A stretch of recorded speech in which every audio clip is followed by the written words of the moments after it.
Hello friends, ओम श्री गणेशाय नमः। जय श्री कृष्ण। आप सभी का स्वागत है आपके अपने यूट्यूब चैनल पर। फ्रेंड्स, आज हम आपको इस वीडियो में बताने जा रहे हैं भाद्रपद मास की शुक्ल पक्ष की जलजूलनी एकादशी, जिसे वामन एकादशी, परिवर्तनी एकादशी, डोल ग्यारस, पद्मा एकादशी आदि नामों से जाना जाता है।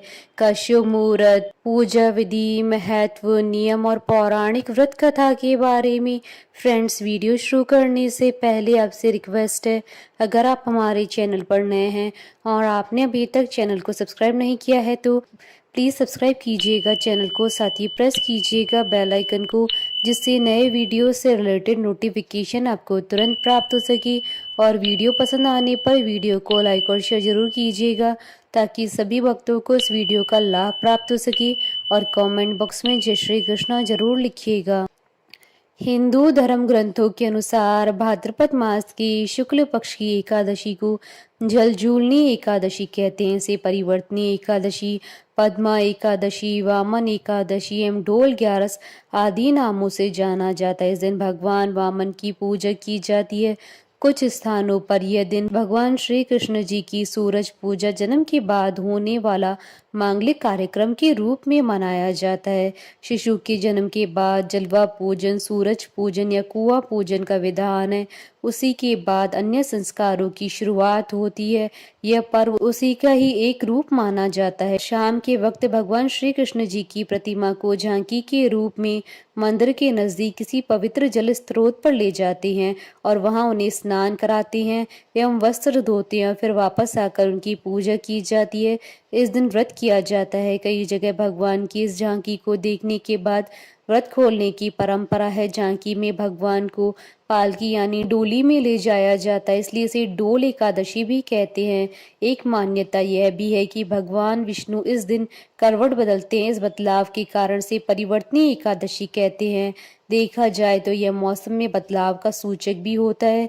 इस दिन भगवान विष्णु जी के वामन रूप की पूजा होती है, इसलिए इसे वामन एकादशी कहा जाता है। धर्म ग्रंथों के अनुसार परिवर्तनी एकादशी का व्रत करने से वाजपेयी यज्ञ का फल मिलता है। पापियों के पापों के नाश के लिए इससे बढ़कर कोई उपाय नहीं है। जो मनुष्य इस एकादशी को भगवान विष्णु जी के वामन रूप की पूजा करता है, उसे तीनों लोग पूज्य होते हैं।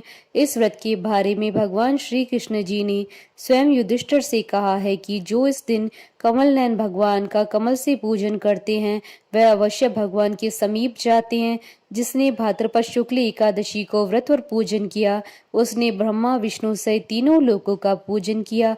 अतः हरिवासर अर्थात एकादशी का व्रत अवश्य करना चाहिए।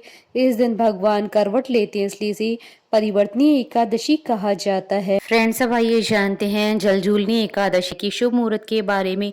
हिंदू पंचांग के अनुसार साल 2023 में भाद्रपद शुक्ल एकादशी 25 और 26 सितंबर 2023 सोमवार और मंगलवार के दिन है। 25 सितंबर 2023 सोमवार के दिन स्मार्त व्रत रखा जाएगा, जिसे गृहस्थ लोग रखते हैं, और 26 सितंबर 2023 मंगलवार के दिन वैष्णव व्रत रखा जाएगा। भाद्रपद शुक्ल एकादशी तिथि प्रारंभ होगी 25 सितंबर 2023 को सुबह 7:55 पर और भाद्रपद शुक्ल एकादशी तिथि का समापन होगा 26 सितंबर 2023 को सुबह 5 बजे। स्मार्त एकादशी व्रत के पारण का समय रहेगा 26 सितंबर 2023 को दोपहर 1:25 से शाम 3:49 तक, और वैष्णव एकादशी व्रत के पारण का समय रहेगा 27 सितंबर 2023 को सुबह 6:12 से सुबह 8:36 तक। इस बार जलजूलनी एकादशी के दिन दो माह दुर्लभ माह संयोग बन रहा है। इस दिन सर्वार्थ सिद्धि योग और रवि योग का शुभ माह संयोग बन रहा है। रवि योग का प्रारंभ होगा 25 सितंबर 2023 को सुबह 6:11 से सुबह 11:55 तक, और उसके बाद सर्वार्थ सिद्धि योग लग जाएगा। सर्वार्थ सिद्धि योग का प्रारंभ होगा 25 सितंबर 2023 को सुबह 11:55 से अगले दिन सुबह 6:11 तक। इन दो महायोगों के बनने के कारण इस एकादशी का महत्व और अधिक बढ़ जाता है। इन योगों में किए गए किसी भी धार्मिक कार्य, पूजा पाठ में विशेष सफलता प्राप्त होती है और सभी मनोकामनाएं शीघ्र ही पूर्ण होती हैं। फ्रेंड्स, अब आइए जानते हैं जलजूलनी एकादशी की व्रत विधि के बारे में। जलजूलनी एकादशी व्रत का नियम पालन दशमी तिथि की रात से ही शुरू करें व ब्रह्मचर्य का पालन करें। एकादशी के दिन सुबह स्नान आदि करने के बाद स्वच्छ वस्त्र धारण कर भगवान वामन की प्रतिमा के सामने बैठकर व्रत का संकल्प लें। इस दिन यथासंभव उपवास करें। उपवास में अन्न ग्रहण नहीं करें। संभव न हो तो एक समय फलहारी कर सकते हैं। इसके बाद भगवान वामन की पूजा विधि विधान से करें। यदि आप पूजन करने में असमर्थ हो तो पूजन किसी योग्य ब्राह्मण से भी करवा सकते हैं। भगवान वामन को पंचामृत से स्नान करवाएं। स्नान के बाद उनके चरणामृत को व्रती अर्थात व्रत करने वाला अपने और परिवार के सभी सदस्यों के अंगों पर छिड़के और उस चरणामृत को पिए। उसके बाद भगवान को गंध पुष्प धूप दीप नैवेद्य आदि पूजन सामग्री अर्पित करें। विष्णु सहस्त्र नाम का जाप एवं भगवान वामन की कथा सुनी।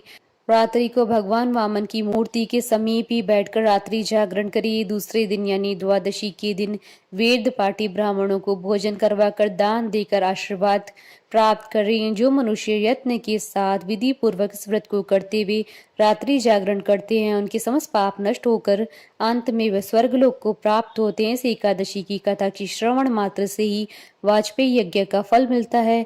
फ्रेंड्स, अब आइए प्रारंभ करें जलजूलनी एकादशी की व्रत कथा।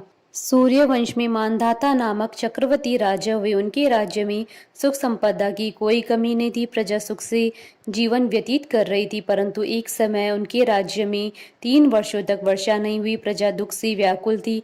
तब महाराज भगवान नारायण की शरण में जाते हैं। राजा भादो की शुक्ल पक्ष की एकादशी का व्रत करते हैं। इस प्रकार व्रत के प्रभाव स्वरूप राज्य में वर्षा होने लगती है और सभी की कष्ट दूर हो जाते हैं। राज्य में पुनः खुशियों का वातावरण छा जाता है। इस उत्तम व्रत का अनुष्ठान अवश्य करना चाहिए। पद्मा एकादशी के दिन सामर्थ्य अनुसार दान करने से शुभ फलों की प्राप्ति होती है।